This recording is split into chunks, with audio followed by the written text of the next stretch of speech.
is created within us during the process of our evolution. The first one is the most beautiful one because it stands for our innocence. This innocence is the one which gives us real support, real strength. And you'll be surprised, it is never destroyed. It may be overshadowed, there may be clouds, maybe it may look to be a very dark sky, maybe a hopeless case. Some people might say that we have destroyed our innocence. It cannot be destroyed. Whatever you might have done, this is one center which cannot be destroyed. You may have problems with it, but it cannot be destroyed. It is such a wonderful center you have got, which has got 4 petals, which looks after the pelvic plexus, looks after all the excretion within us. In our own freedom, so-called, we do all kinds of things which may not be benevolent for ourselves. Doesn't matter. Kundalini cannot be destroyed. The source which is going to give you the self-realization, I say she is your individual mother. And this mother is such a loving mother, and she knows each and everything about you from your past lives.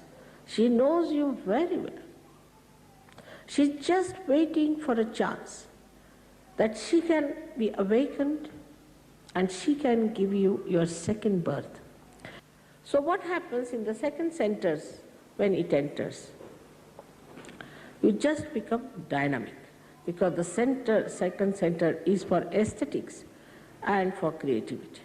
Because their Kundalini goes up and the creativity becomes so tremendously active and so dynamic. At the same time, that person becomes very mild, very sweet, very compassionate.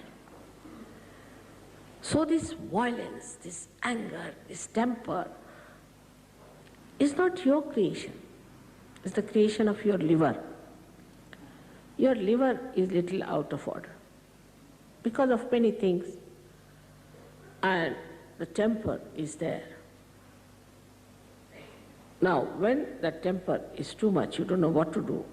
I mean, you can do whatever you like. In your temper, after all, it's like a drunken personality. You have to approach a person in a temper with a barge pole. But all this temper, everything becomes so cool and so beautiful. It's very surprising. A very dynamic person becomes extremely compassionate. So in Sahaja Yoga, an artist who is struggling today may become a great artist tomorrow. But still I would say these are temptations. You'll become a great artist, you start earning more money, this, that. But that's not the one you have to really be satisfied with. You will never be satisfied with that. So you move to the third center, which we call as the Nabhi Chakra. This center is, on one side, is made of water, another side with fire. Around it are our 10 valencies, which we can call as our innate religion within ourselves. Now this Nabhi itself, or we can call the solar plexus, or we can say the navel chakra, gives us, as soon as the Kundalini rises, she awakens this, and the light, when it spreads, you become religious. I don't have to tell you anything. You just become. I don't have to say that you don't take drugs. You just don't take it.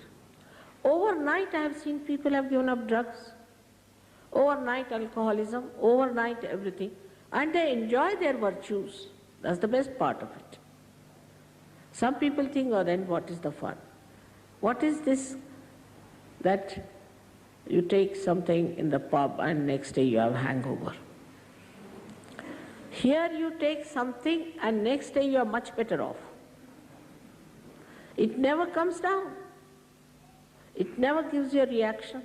It's not artificial. It's not intoxicating.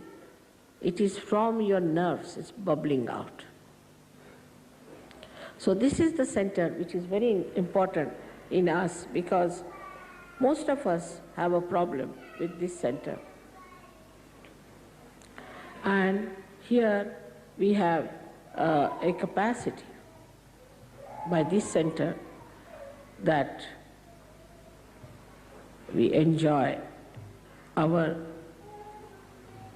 generosity.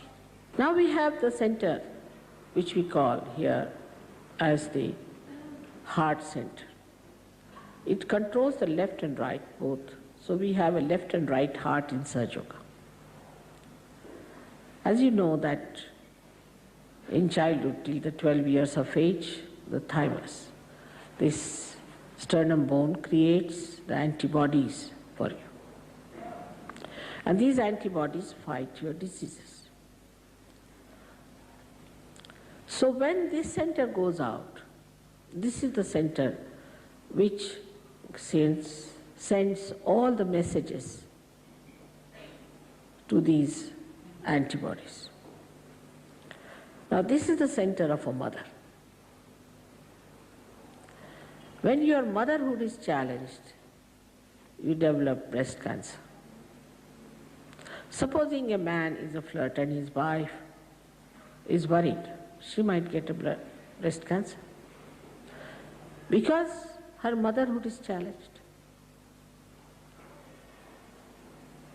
And her sense of security is very disturbed. As a result of that, she gets this problem. But do you know this is the center of a husband or of the father?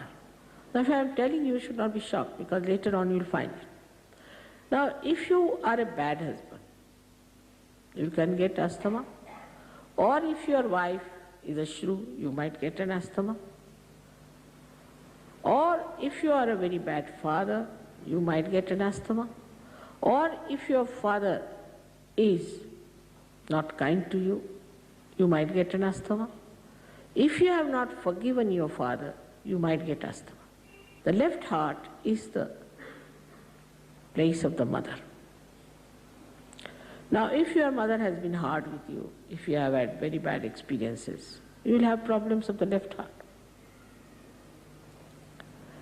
Center heart is very important, where your sense of security should be established. You will be surprised in the disease called AIDS, is the center heart which is out.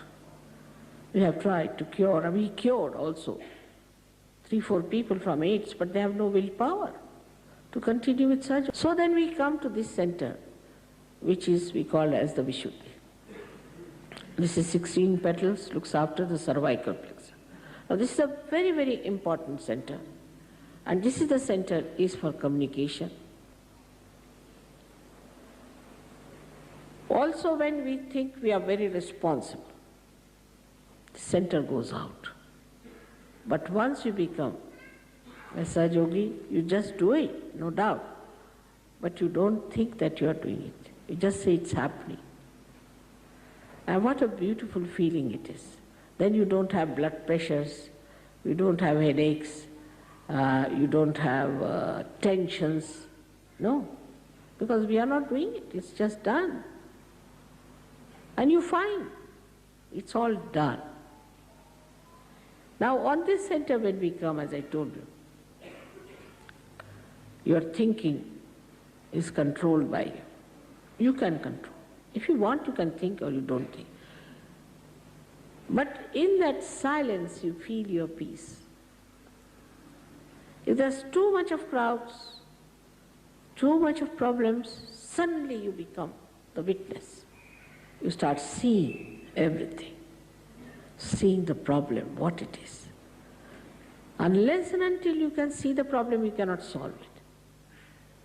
Because you are in the problem, you just get upset.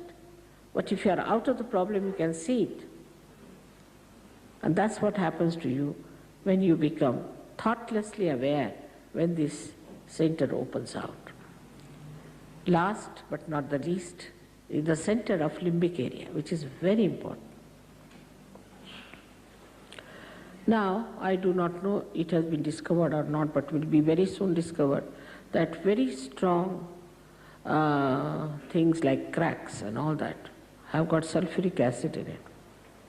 And that doesn't go anywhere in the body, just rushes into the limbic area.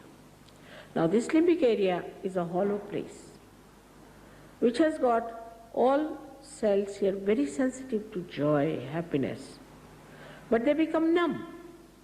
So numb that ordinary music you cannot hear. Somebody has to scream at you, has to shout at you, he has to jump on it, otherwise you cannot enjoy. Then it has to be worse and worse and worse and worse. I don't know, now with cracks, later on they might develop something even more poisonous, because it has to excite this limbic area, which is such an important thing. But as soon as the Kundalini enters into that area, limbic area, she soothes it, and it opens like a lotus, 1,000-petal lotus.